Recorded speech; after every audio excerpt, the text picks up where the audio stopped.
What an incredible way to start off the biggest four-game series of the year in New York at the Bronx. And holy smokes, the Jays brought the big bats out today. 8-0 win over the New York Yankees. Jays have now won 8 of their last 9 games. They're 12 games over 500, I believe, for the first time this year. They might have got there once, but 74-62 on the year are the Toronto Blue Jays, and what a game it was. 4 home runs hit for the Jays today, and Ryu was stellar. The bullpen was unbelievable. You got timely hits. Beautiful source, beautiful way to win a ball game, and especially starting off this massive series with a bang today. Beautiful job. And you know what's great for a starting pitcher is before you even touch the hill, you got a lead to work with. And in the top half of the first inning, Marcus Semien comes up and he crushes one to left field and it is way gone. The Jays got a 1-0 lead. All right, big job to make that statement early on in the ball game. Next batter, Vladimir Guerrero Jr. He crushes one to right field and it's gone. Hitting at Yankee Stadium, and if you can hit the other way, oh baby, that's what you love to see. Vladdy takes him deep to right field off of Jameson Taillon. Home run number 40 on the year for Vladimir Guerrero Jr. 22 years old. You're hitting 320, and you got 40 bombs. You're going to hit 100 RBIs. You're already at over 100 runs scored. His OPS is north. I mean, it's stupid numbers for this 22-year-old kid, Vladimir Guerrero Jr. And the Jays had a 2-0 lead before Ryu even touched the hill. Fantastic. And Ryu was incredible. He was unbelievable in this game today. Now, people are going to start yelling and screaming at Charlie Montoya. Why are you taking after 6 innings? He only threw 80 pitches. Well, if you do not know, he actually told Charlie, hey, I'm not feeling right. Again, the arm's okay. The arm is okay. That's what he did say. He said the arm is fine, but he just felt a little off with his slider. Things, he didn't feel right. Okay, fine. Sit him down. There's no worry about that. He already went 6 strong innings. The bullpen is pretty good. Richards, Mays, and Simber were all available. They all went, and they were awesome. The Jays bullpen, Jays pitching overall, back-to-back shutouts. Incredible stuff for this Blue Jays pitching staff. But the question was, were the Jays going to be able to tack on some more runs here, get some insurance runs? Because a 2-run lead against the Yankees at Yankee Stadium, it doesn't feel all that safe. Top half of the 7th inning, Teoscar Hernandez at first base, Corey Dickerson at the plate. And they try to hit and run play with 2 strikes, and Dickerson swings right through it. I don't know if it was 2 strikes, actually. But either way, he swung right through it, and Hernandez ends up being safe at second base, slides in ahead of the tag. So a great job for Teoscar Hernandez to get into scoring position with only 1 out. And it brings up one of the hottest Blue Jays out there right now, Lourdes Gurriel Jr. And what does he do? I believe it was on the very first pitch. He crushes one to the left center field for a base hit. Teo comes in to score. The Jays get that insurance run. It's now a 3-0 game. Kind of taking a little bit of a sigh of relief after that. So great job for for Lourdes Gurriel Jr. driving in the run. We move ahead to the top of the 9th inning, and Teoscar Hernandez goes deep to left field. And it's gone. The question was, is it going to stay fair? And it just did. But that's all it takes, is to just be fair enough and just hard enough to get over the wall. That was awful. Either way, Teoscar Hernandez, I have no idea how he got barreled the ball, kept that thing fair. That was a 95-mile-an-hour fastball in the inner half, and he was way out in front of it. But he pulled that thing, and he got barreled the ball and kept that thing fair, and the Jays now have a 4-0 lead, and we all feel pretty good about that. But they weren't done. Pitcher can't find the zone to save his life. The bases get loaded for Marcus Semien. And Marcus Semien crushes one to left field, and it's gone! Grand slam for Marcus Semien, and the Blue Jays now lead it 8-0. And with the 5 RBIs on the day for Marcus Semien, he now passes Aaron Hill for the most RBIs by a second baseman in Jays franchise history, I believe. That is insane stuff from Marcus Semien, and that contract. I know the Jays are trying to get him locked up, but let's keep that thing going, fellas. We got to get him back. Robbie Ray, we all know about that. Great stuff from Marcus Semien. And then Adam Simber locks it down in the 9th inning. Ball game, 8-0 doubling. I said earlier, 8 of their last 9, 5 in a row, 12 games over 500, 3.5 games out of a playoff spot, with 6 more games against the Yankees, and you're catching this team at the right time. The Yankees are now, I believe, they have 2 wins in their last 9 games. After the 13-game win streak, they've fallen off a cliff, and the Jays are capitalizing right now. They're catching them at the right time, and they're playing their best baseball. Fantastic stuff from the Toronto Blue Jays. But George Springer, now let's get to that before we talk about the stats.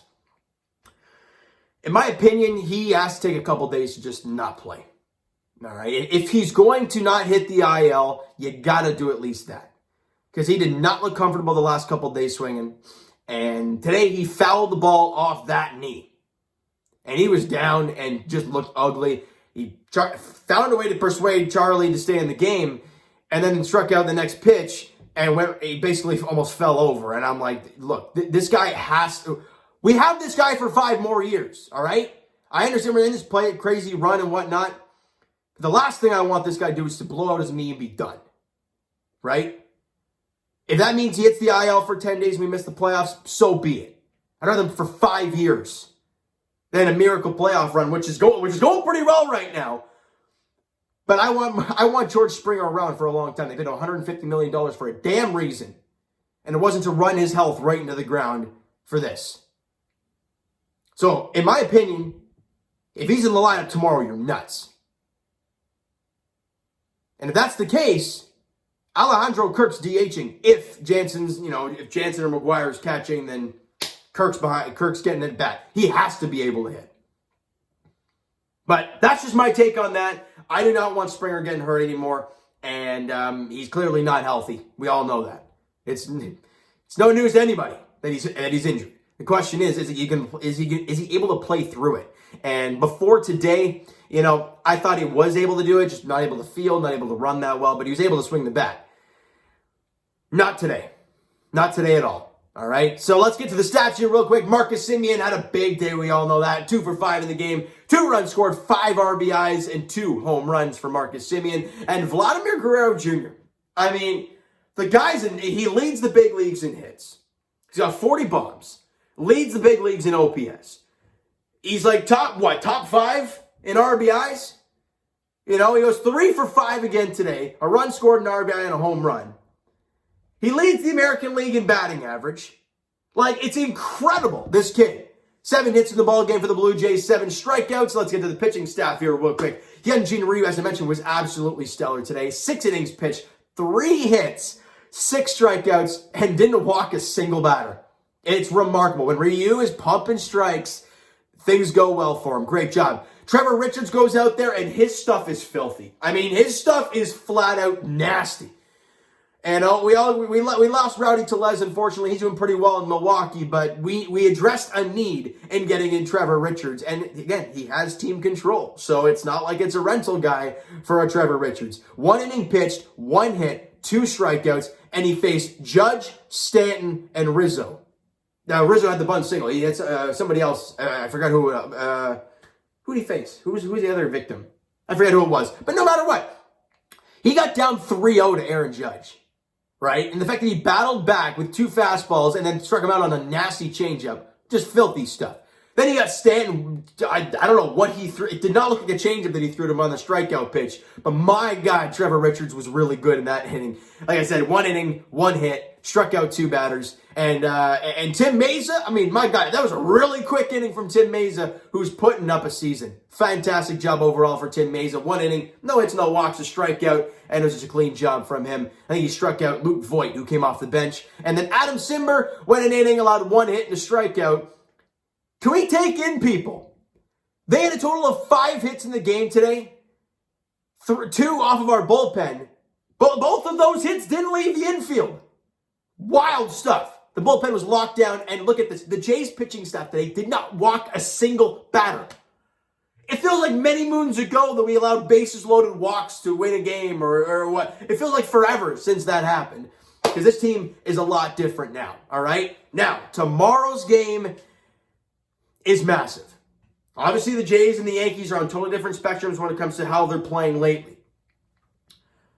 But one guy that has not wavered is Garrett Cole. And he gets the ball tomorrow for the New York Yankees. Steven Matz gets the ball for the Jays. Now, off of the names, it doesn't look good. But Steven Matz, we all know, he's held his own for the last, month? I think his August ERA was the best on the Toronto Blue Jays, considering what he did.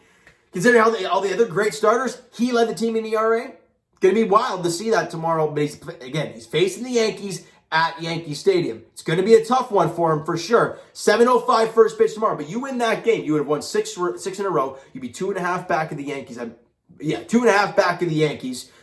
And you're just cruising. And you get through Garrett Cole. If you can find a way to win that game tomorrow. 7:05 first pitch in the Bronx at Yankee Stadium. Right? So you know what, guys? That is going to do it for this one. If you enjoyed the video and enjoyed the game this afternoon, smack that like button. I do appreciate that. Hit the subscribe button if you haven't already. Comment down below. Thoughts on the video, thoughts on the game. What'd you like, what'd you not like from today's ball game for the Toronto Blue Jays? Twitter is down below for myself. Follow, send me down all that great stuff. The Instagram link is down below, so I'll follow up there if you have not done so already. And I will talk to you guys, Jays Edition, tomorrow night as the Jays play the Yankees in Game 2 of the 4-game set. Steven Matz versus Garrett Cole. That's going to be a tough one tomorrow. 7:05 first pitch there. Thank you guys so much for listening and watching. Hope you enjoyed the video and the ball game. We'll talk to you guys then.